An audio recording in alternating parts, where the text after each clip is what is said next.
So I'm pretty sure that you guys, I'm 99.999% sure that you guys have heard of a series called Chainsaw Man by Tatsumaki Fujimoto. But have you actually heard of the series that came out before Chainsaw Man called Fire Punch? Yeah, let's go ahead and talk about that today in today's video, because you guys, after I've read Fire Punch, it's pretty good. It's pretty good. I wish I would have read this series before Chainsaw Man, because Chainsaw Man does take some notes from this series, obviously since it is made by the same mangaka, but I can really appreciate what Fire Punch brought to Tatsumaki Fujimoto's writing skills and what it has created with Chainsaw Man, essentially. What's up, you guys? Chase the Dark Sage here, back with another video. In today's video, like I said earlier, we're going to be talking about the manga series Fire Punch. Now, this series was on my radar. In fact, I had the whole series. The whole series was sent to me by Stoic7376. I'll leave a link to his shop in the description down below. But he sent me this series in order for me to review a few months ago, and I've had a lot of other series in my backlog of reading, and, well, Bleach just takes up a lot of time. So while I've been reading Bleach, my boy Matt from my Discord, a friend of mine, he came up to me and told me, have you read Fire Punch yet? And I told him, no, I have it all, but I haven't read it yet. He said, yo, let's get to reading it. So me and him essentially started reading it all together, and honestly, shout out to Matt, because that was a good pick for a read through for your boy. So I want to talk about it in this video, but before we actually get started, I want to say, if you haven't already, go ahead and like the video and hit the subscribe button if you haven't already. Follow me on all my other social media platforms. So let's get into it. Now, when I first seen this series, Fire Punch, I've always seen this out and about when me and my boy Jerry went out manga shopping, and I always thought to myself, that's just a series that Tatsumaki Fujimoto made before Chainsaw Man, and obviously it couldn't be that great because no one talked about it. Well, I was wrong, because a lot of people probably didn't know about it, because Tatsumaki Fujimoto wasn't that big of a household name until Chainsaw Man really came out. And we all seen how the manga community is over Chainsaw Man. In fact, anybody who's read manga has probably read Chainsaw Man, because Chainsaw Man is just, it's just good, just like Fire Punch itself. But with Fire Punch, I've always seen it, and I always was curious of how the story was, because this guy looked like he's all on fire, like the Human Torch, which superheroes will play a later on role within this series. But he looks like he's fully on fire, like the Human Torch from the Fantastic Four, and the cover just didn't give me enough or tell me enough of what the story was about. So me actually getting into the story, I will say that the covers are pretty good for what they are, and if you are expecting Tatsumaki Fujimoto artwork like Chainsaw Man, you will definitely get it in here. But I will say that the artwork in Chainsaw Man is definitely a bit more refined than it is in Fire Punch. But I do also want to note that Fire Punch is a more seinen-esque series. Like, it's labeled as shonen, but it has some darker tones, kind of like Chainsaw Man, but kind of like darker tones. Like, I know Chainsaw Man has like a naked group fest. I don't want to say the O word because I don't want to get demonetized, but it does have a naked group fest, if you get what I'm saying. But Fire Punch, man, it harbors onto some dark themes like suicide, cannibalism, apocalyptic wasteland type thing. It really doesn't look like a wasteland because everything's covered in snow, but it's kind of a wasteland. It's basically a post-apocalyptic world of what happens if everything was covered in snow. But let's go ahead and touch on the story right now. Now, this story centers on a character named Agni. Now, Agni and his sister, they're both kind of orphan children, and they're in this village, and essentially they are blessed, meaning that they are people in this world that actually have superpowers. And the most known / harbored power within this universe so far is regenerative abilities. So the sister and the brother Agni both have regenerative abilities, but Agni has trained his regenerative ability so much to where he could cut off a body part, he'll grow it right back like in a few minutes. So essentially they live in this starving village. No one can really go out for food. So you can kind of get where I'm going at when he chops his arm off. You get what I'm saying? Like, the people in the village, partake in that. You get what I'm saying? Eventually, these soldiers come down. They realize these people are cannibals, and they just waste them. They just waste them all. And Agni is lit by this eternal flame, to where this eternal flame means that it will not go out until it extinguishes or till it runs out of the fuel that is fueling the fire itself. Well, like I said earlier, Agni has a super powered regenerative ability to where he's always on fire, because while the fire is burning, he's steadily regenerating at the same time. It gave me Wolverine vibes a bit. Like, when Wolverine has his claws come out, and y'all know that actually hurts him, right? Like, he's just so used to it that it doesn't really hurt him that much anymore, but it still hurts him. But he obviously regenerates it a bit. But besides the fact, like I said, superheroes will talk about that later. But this super powered regenerative ability, kind of like Deadpool, it's super freaky, because this man is literally on fire, walking around in eternal pain, but he has this vengeance against this character named Doma because Doma wasted all these people in the village that he lives in.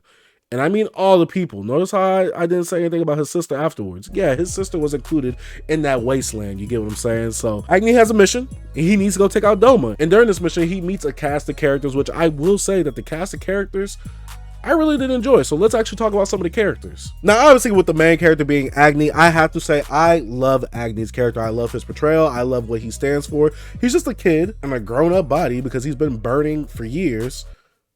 Not like Usher or anything like that, but he's been burning for years, and he's just in this pain and this struggle, and he just only has this will to live for revenge. And once he gets to the point of where he can exact that revenge, I really enjoyed where they took his character at. And honestly, I think Agni is a really good MC. Now, there are some things that happen later on than the manga. I really wasn't feeling like that, but we might touch on that. We might not. I don't know. It's spoilers. We'll talk about that at the end. But I really do love Agni's portrayal in this series. Agni is he's a pretty good MC. We also have secondary / supporting characters like Tagata, which she is crazy.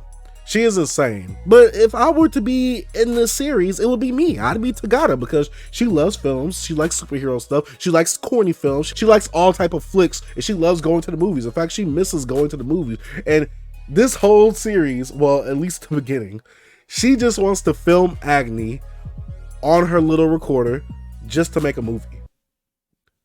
She's an awesome character. I don't know what else to tell you. We also have this character named Sun who was randomly saved by Agni and begins to follow Agni, kind of like a deity-like being. Like, he basically sees Agni as Jesus to some extent, and they don't really know anything about Jesus because, like I said, this is a post-apocalyptic world, and within the story, the whole world is like covered in snow by this ice witch, who we get to figure out who the ice witch is later on within the series. But there's no education happening. There's no religion. There's no type of foundation when it comes to actually keeping people knowledgeable about things from the past. Now, there are some blessed who actually have the regenerative ability to keep themselves alive and looking young. Characters like Tagata and another character who I won't also say right now, but she does play a role later on within the series. And last character I want to touch on, so that way I don't spoil too much, is Doma. Now, honestly, I will say when I first saw Doma, I hated him. And later on within the series, you get to understand his feeling of why he wasted his whole village that he was living among because of his reasoning. And I honestly thought that he was a pretty good antagonist while he lasted. He's not throughout the whole series the whole antagonist. Trust me, the antagonist changes over time. I thought that he would be it, but he really wasn't. And I was kind of subverted. I will say my expectations were subverted, but they were well subverted. You get what I'm saying? So yeah, I do like Doma as a character as well, even though he is the antagonist. And trust me, I feel like if you read this and you don't feel for Doma, then you can't be thinking. Like, you get what I'm saying? You really can't be thinking. But like I said, I really did love the cast of characters within this series. Another thing I do want to point out within this series is that, well, it's only 8 volumes long. It's like 70 or 80 something chapters long, which I think was a pretty great read. It's really refreshing, and it was that perfect length for me to read within a week because it only took me like 5, maybe 6 days to read all this. Trust me, it's like Chainsaw Man. While the story is more condensed, and I actually do like that because there's not a lot of room for error, I do like the fact that the story wasn't drawn out. It wasn't super long. It didn't involve a whole bunch of characters. And like I said, it's only about like 80 something chapters. So you can read this within a week. And like I said, it reminds you of Chainsaw Man, how Chainsaw Man, some chapters really didn't have that many words. Well, this series, he doesn't word you to death. You get what I'm saying? There's not a lot of words within this series. So you can blow through these chapters pretty fast. So trust me, it's not that lengthy of a read. The books might look long and thick. Nani? Hey, yo, pause on that. Look, the books might look thick, but I will say, it didn't really take me that long. And I gotta say that there are some things that happen in this series that is bizarre, kind of throws you off. And it's just some weird stuff that happens in this series overall. But I have to say, I really enjoyed it. Like, I really can't find that many problems. Now, according to the end, you might have a problem with that, or you might have a different interpretation of the end, because the ending has 2 to 3, maybe 4 different interpretations that you could really get from it. And I had this one interpretation. I'm not going to say it because I don't want to spoil it, and I want you guys to actually experience this for yourself. And with me saying that, it might be a little giveaway at the end, so stick to the end. But I will say I want you guys to experience this. I actually want to hear you guys' thoughts, if you guys have read this or are planning to read this, in the comment section down below. But honestly, overall, I really like Fire Punch. I had a fun time reading it. Shout out to my boy Matt for putting me onto this series and making me read it. Shout out to Stoic for also sending me this series. And overall, I like the theming of this series. I like the atmosphere of the series. I like the character. I like the story. While I feel like it could have been fleshed out a bit more, I'm kind of glad it didn't, because it didn't take too much of my time when it comes to me actually trying to finish Bleach, because I still haven't finished Bleach, but I will say that this is a great excuse to actually not finish Bleach. You get what I'm saying? But yeah, that's about it for my thoughts on Fire Punch. I didn't want to say too much because I also don't want to spoil it for anybody who hasn't read it yet. And like I said earlier, I do want to give you guys a chance to read it. In fact, if you put down this hashtag down below, and this is for US viewers only because I just don't want to pay the international shipping, I will send you the first volume of Fire Punch for free, and I will give you guys a week to put that hashtag in the comment section down below. Like I said, use the hashtag right below and you'll be entered for the giveaway. And make sure you follow me on Instagram. That way when I do the comment picker, you'll know if you won or not. But also have the post notification on. That way if I post it in the community tab, you will also know if you won as well. But like I said, I want you guys to experience it, so I want to give you guys a chance to actually read it. I do have one volume of volume 1 that I am going to send to a lucky winner. So like I said, put that hashtag down in the description down below. Like I said, thank you guys for watching. Let me know what you think about Fire Punch and if you're going to check it out. Or if you've seen Chainsaw Man, or well, obviously read it because right now the anime is not out. But let me know if you've read Chainsaw Man and what's your thoughts on it. And what's your thoughts on Tatsumaki Fujimoto overall. I think that he's a pretty good mangaka. I really do like him so far. He's up there for me. He's up there. He's not Akira Toriyama status, of course not. He really is up there for me. Like I said, thank you guys for watching. And I'm sorry if I sound weird and I'm trying to rush off. I'm sick. I'm really under the weather right now. Texas has been changing the weather like crazy. The weather has been super bipolar. One day it's 78 and then 2 days later it snows. So you can kind of see how I kind of got sick within the midst of that. It's not what y'all think it is. It's just the normal common cold. You get what I'm saying? So I'm good. I've been taking the Sudafed and all that. But yeah, like I said before, like the video if you haven't, comment down below with your thoughts, and hit the subscribe button if you haven't already. And I got to give a huge shout out to my Patreon pledgers for going ahead and financially supporting the channel, guys. I highly appreciate what you guys are doing for me, financially donating on Patreon. And I got to give a huge shout out to the YouTube members for also financially donating on the YouTube side of things as well. Big shout out to Broke Boy Gang, because Broke Boy Gang is the people that support me. They're the people that showing me love. And I got to say, I highly appreciate those guys. Like I said before, don't forget to enter the giveaway if you haven't already. I'm glad that you guys stuck to the end because I highly appreciate it. You didn't have to watch the video all the way to the end, but you did. And I'm appreciative of you giving me your time. Like I said, thank you guys for watching. Dark Sage out. Peace.